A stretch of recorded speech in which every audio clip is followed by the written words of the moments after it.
أعوذ بالله من الشيطان الرجيم بسم الله الرحمن الرحيم وبه نستعين وهو خير ناصر ومعين أما بعد فأعوذ بالله من الشيطان الرجيم فمن ابتغى ذلك فأولئك هم العادون. محترم سمعین و ناصرین، السلام علیکم ورحمۃ اللہ وبرکاتہ. یو خطرناک معضل یا عبادت سے گناه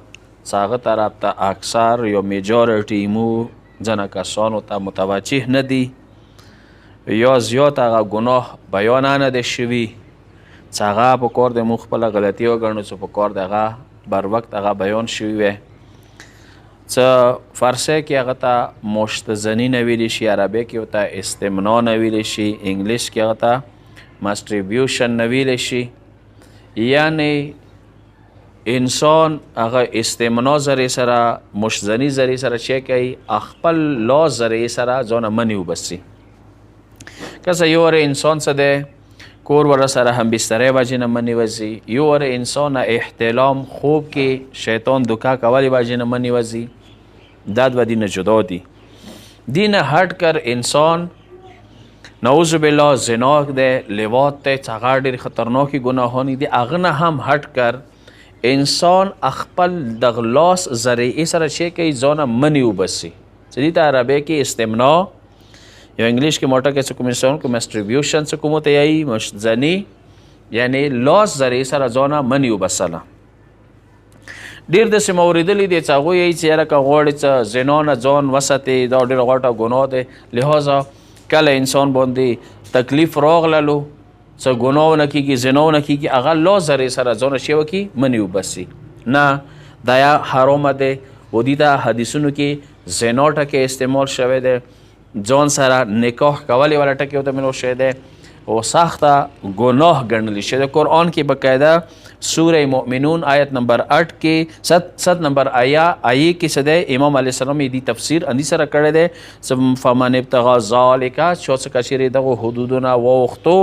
فاولئک هم العادون، دا متجوزینو نه دی. امام بیا همدغه ځای کې تفسیر کوي چې دینه مراد هم همدغه شی کسان دي چې هغه لاس ذریعې سره ځانه شی کوي مني وبسي. وسایل الشیعه د مشیعو غټ کتاب دی، 20 نمبر جلد کې راغلی دی چې کل ما انزل به الرجل ماءه من هذا وشبهه فهو زنا. هر هغه عمل چې هغه ذریعې سره سړی ځانه مني وبسي، لاس ذریعې سره یا لاس په شان ته چې هغه ښځې سره تعلق نه لري، خپل لاس ذریعې سره ځانه وبسي فهو زنا، دا یا زنا دی. لکه څنګه کومه ګناه زنا دی اندیشان سره انسان خپل لاس ذریعې سره که ځانه مني وبسي دا یا زنا کې رسي. بیا یا وسایل الشیعه جلد نمبر 20 یا 2 ورسره بحار الانوار جلد 73 کې هم د حدیث راغلی دی چې ثلاثة لا يكلمهم الله يوم القيامة ولا ينظر إليهم ولا يزكيهم.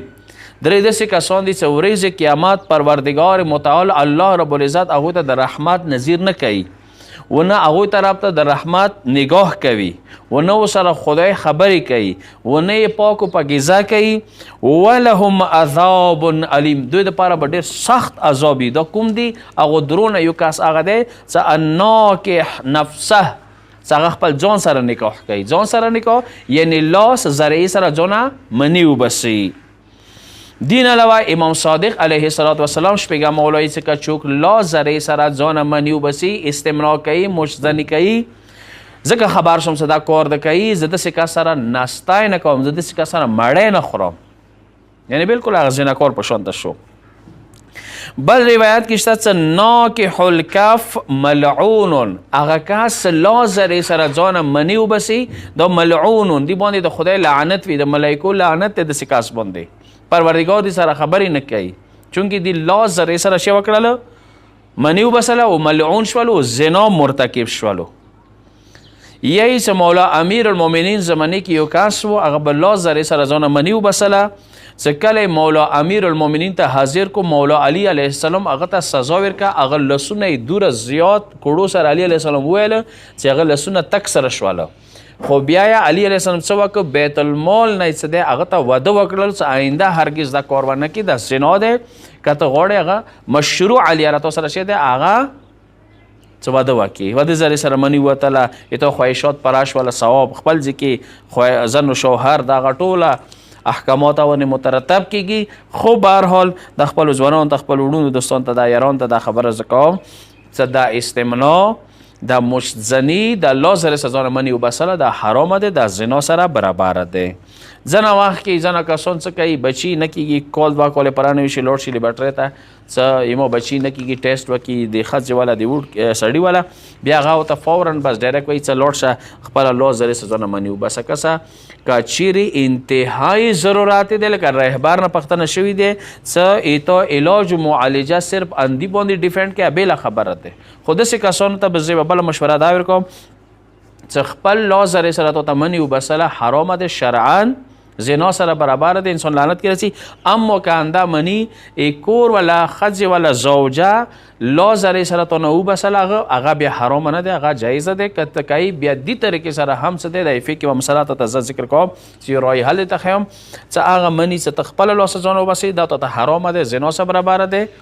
ندی د پاره ښه طریقه ده چې هغه منی که وبسای شي هغه کور ولا زرې سره هغه لا زرې سره وبسله شو هغه مانه نشته هغه حرامه نه دی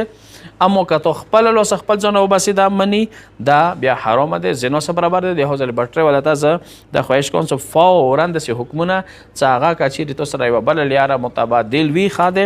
فورا دا شی چې انسان خپل لاسه ځان منی وبسي نه دی په کار ګناه دی حرامه دی زنا سره برابر دی او دغه بلکې وا ګناه وګڼي انسان چې هغه دې طریقې سره ځان مني وبسي بیا ځنه کسان ته توجیه پیش کړي سره دا ګناه نه دی دا داسې لکه زنا نه ځان بچوله چې ما سورې مؤمنون آیات اوس خدمت کې عرض کړله و هغه سره سره دې کومه سزا وه چې حتی هغه تعذیر مو ورته فکر کې تعذیر څه حد نه هټ کر یو حد پورې کوړی وي چې هغه امام علیه السلام داسې کسانو باندې لګوي و آخر دعوانا الحمدلله رب العالمین